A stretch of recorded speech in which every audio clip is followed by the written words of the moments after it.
Muy bien, ya estamos grabando, así que vamos a empezar a explicar. Entonces tenemos los métodos de cocción, que son de tres tipos. Pueden ser calor seco, los cuales son los que ahí se detallan: aire libre, aire confinado, cuerpos grasos, baño María, cocción directa.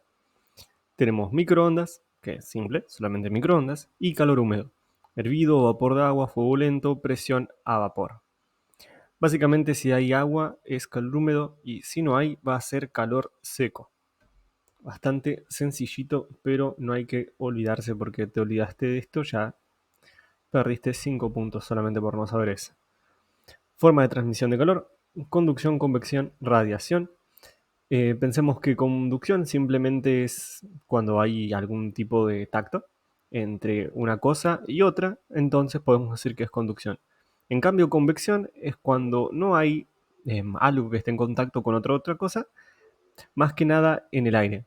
Por ejemplo, se da en el horno, o sea, si nosotros tapamos una olla o algo por el estilo, entonces el calor del aire se mantiene de esa manera, y así seguiría siendo de convección.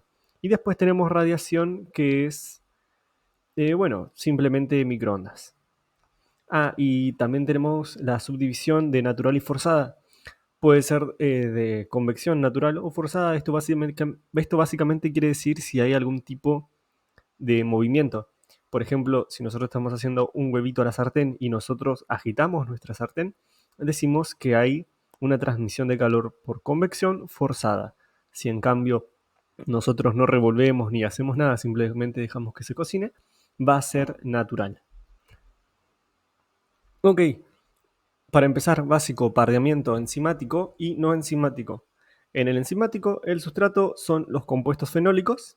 Sí, sustrato, compuestos fenólicos. Y es necesario enzimas, en especial la polifenoloxidasa. No hay que olvidarse, importante el nombre de la enzima: polifenoloxidasa, y contacto con el oxígeno. El resultado son las melaninas.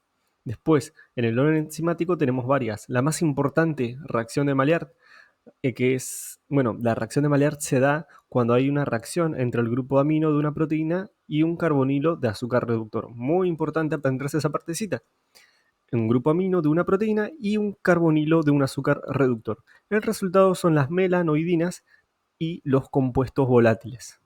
Ambos son los resultados, hay que saberse los dos.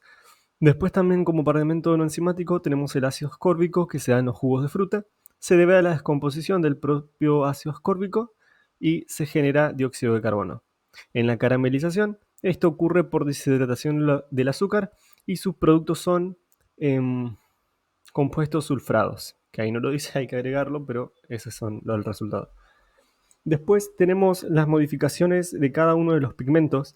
La más importante y quizás la más dificilita de aprender es por parte de la clorofila, la cual pueden sufrir las siguientes modificaciones.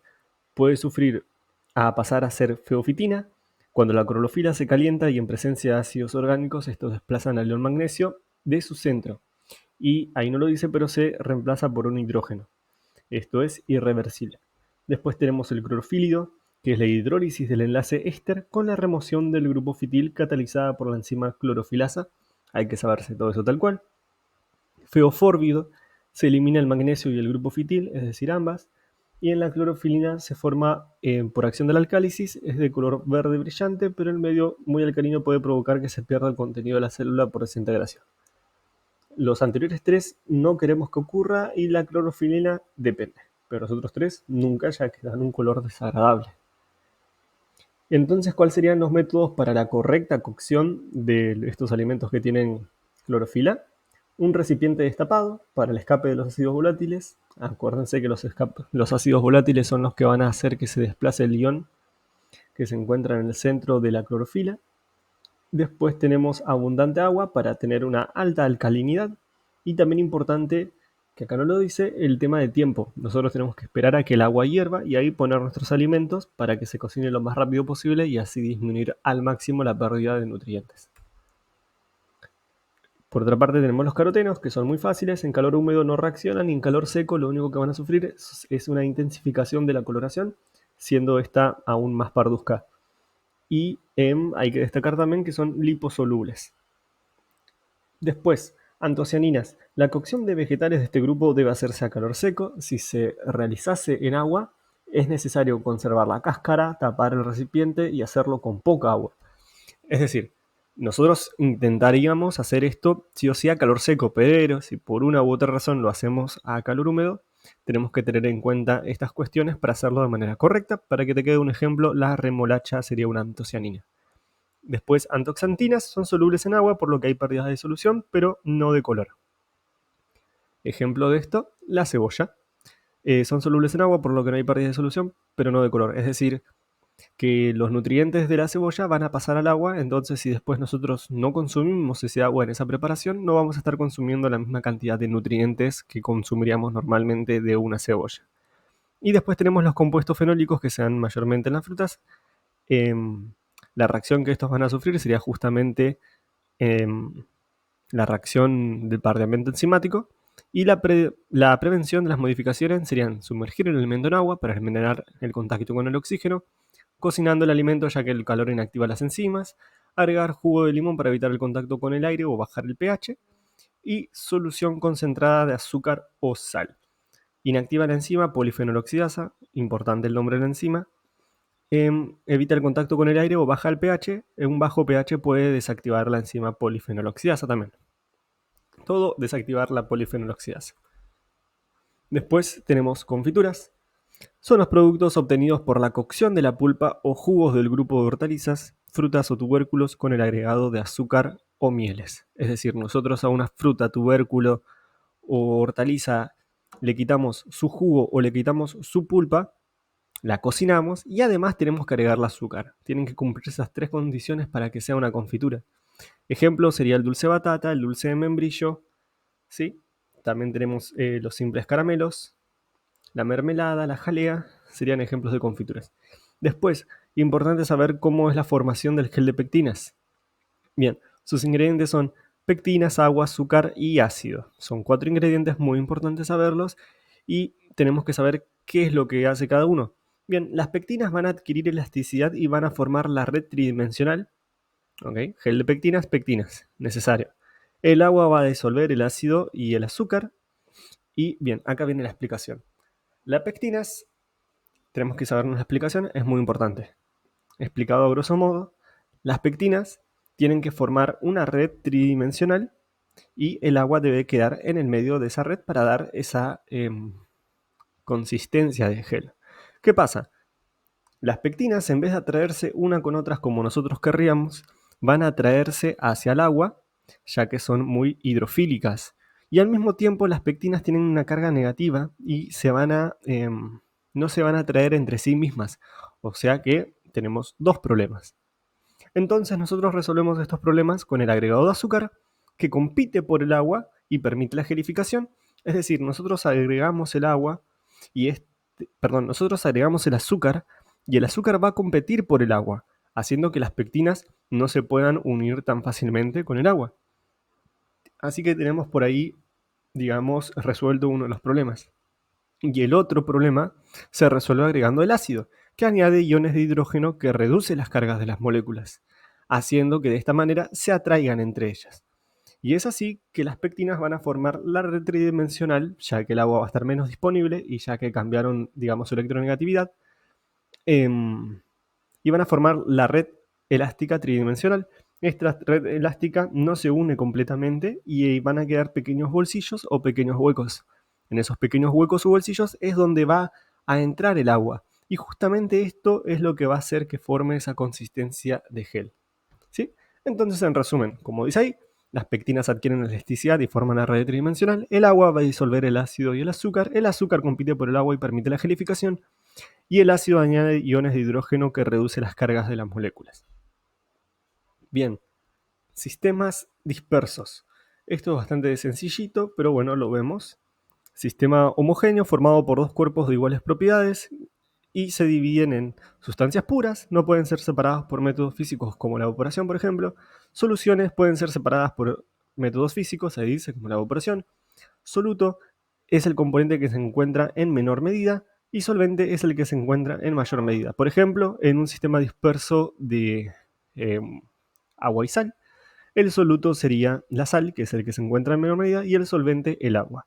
A su vez se clasifican en soluciones iónicas, se ionizan al solubilizarse con el agua como la sal, soluciones moleculares se unen por un puente de hidrógeno como el azúcar, y otra clasificación es esta. Soluciones saturadas contienen la máxima cantidad de soluto, es decir, queda perfecto. La máxima, por ejemplo, si nosotros estamos disolviendo sal, la cantidad de sal que nosotros le agregamos es justa para la cantidad de agua que nosotros teníamos. Después tenemos las soluciones sobresaturadas que contienen más sal, por ejemplo, de lo que en realidad puede solubilizar esa agua. O sea que nosotros veríamos restos de sal en el agua. Y después tenemos soluciones ordinarias que contienen menor cantidad de soluto de lo que puede tener. Es decir, todavía le podríamos poner más sal porque todavía podría solubilizarse. Después tenemos sistema heterogéneo formado por dos cuerpos diferentes de propiedades intensivas. Formado por dos cuerpos de diferentes propiedades intensivas y se dividen en fase dispersa, pequeñas partículas o micelas, fase dispersante, el medio en el que se hallan esparcidas esas micelas. Básicamente lo mismo, pero con otras palabras de lo que dijimos antes. Coloidales, tamaño de partículas de 0,001 a 0,1 y no coloidales, tamaño de partículas de 0,1 a 10 micrones. Entonces, las coloidales son más pequeñas que las no coloidales, ¿sí? Coloidales aún más pequeñas. Sol, medio de dispersión. Sol, digamos, el sistema disperso se puede denominar Sol cuando el medio de dispersión es un líquido. Aerosol cuando el medio de dispersión es un gas. Dispersión coloidal cuando en un sol la fase dispersa es un sólido. Por ejemplo, la sal que ya habíamos dicho antes. Espuma, dispersión coloidal en las que se hallan burbujas gaseosas. Y gel, el solvente queda atrapado por una red de grandes moléculas, como en el gel de pectines. Muy bien, y después tenemos las emulsiones. Una emulsión es el resultado de dos líquidos inmiscibles entre sí con el agregado de un emulsionante. Sus tres partes son la fase dispersa, la fase dispersante y el emulsionante. El emulsionante va a formar una barrera alrededor de las gotas de aceite o agua para que de esta manera queden separadas. Se clasifican en agua en aceite, dispersante grasa, aceite en agua, dispersante agua. ¿Sí? Por ahí mucha info. Digamos que nosotros necesitamos 3 objetos o 3 ingredientes para poder hacer que sea una emulsión. Primero, 2 líquidos que sean inmiscibles entre sí. Por ejemplo, agua y aceite. Y un emulsionante, el emulsionante natural más usado más comúnmente y el que todos tenemos que saber es la lecitina. Entonces, si nosotros agregamos agua, aceite y lecitina, van a tener cierta combinación en la que se van a notar menos o en las que se van a formar pequeñas micelas a que si no le agregáramos lecitina. Importante, la lecitina entonces es el emulsionante acá y los inmiscibles serían el agua y el aceite. Después se clasifica en agua en aceite, dispersante grasa, es decir que hay más cantidad de grasa que de agua. O aceite en agua, donde el dispersante es el agua, es decir que hay más agua. El nombre lo dice todo de igual manera, agua en aceite, o sea que hay un poco de agua en mucho aceite, aceite en agua, hay un poco de aceite en mucha agua. ¿Bien? Ok. Y para terminar tenemos... no, todavía no se termina. Los procesos de estabilización de las emulsiones, que son varios.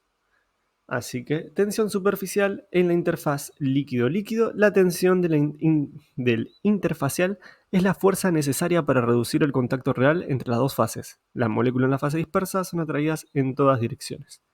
Interacción iónica, un sistema de emulsión necesita ser eléctricamente neutro para permanecer estable. Partículas finas, un equilibrio debe lograrse entre la tensión interfacial del sólido aceite y sólido agua. Y macromoleculares o macromoléculas. Las proteínas y gomas formaban películas alrededor de una gota de la emulsión y establecen una barrera física a la coalescencia. Esto, si se quiere entender al 100%, va a tener que ser ampliado con material, pero esas son, digamos, en resumen. Después, los procesos de desestabilización, tenemos por un lado cremado. Por la diferencia de densidad hay una tendencia a hay una tendencia de la fase de aceite a concentrarse en la parte superior de la emulsión, es decir, si nosotros ponemos agua y aceite, vamos a ver cómo el aceite flota hacia arriba. A eso se refiere. Floculación, 2 o más gotas se agregan sin perder su identidad individual, es decir, que como que se unen y quedan pegaditas, aún las podemos diferenciar, pero quedan pegaditas, pero aún así se unen. Desproporción, cuando dos o más gotitas chocan una con otra y resulta en la formación de una gota más grande. Vamos a decir simplemente se fusionan, se tocan dos gotas y se convierten en una. Maduración de Oswald. Las colisiones entre dos gotas pueden llevar una gota más grande y una gota más pequeña. Es decir, que tenemos una gota que es 60, otra gota que es 50. Bueno, una de las gotas va a terminar siendo 10 y la otra gota va a terminar siendo 100. ¿Sí? Igual acá están las fotitos. Ahí tenemos como en el cremado queda el aceite hacia arriba.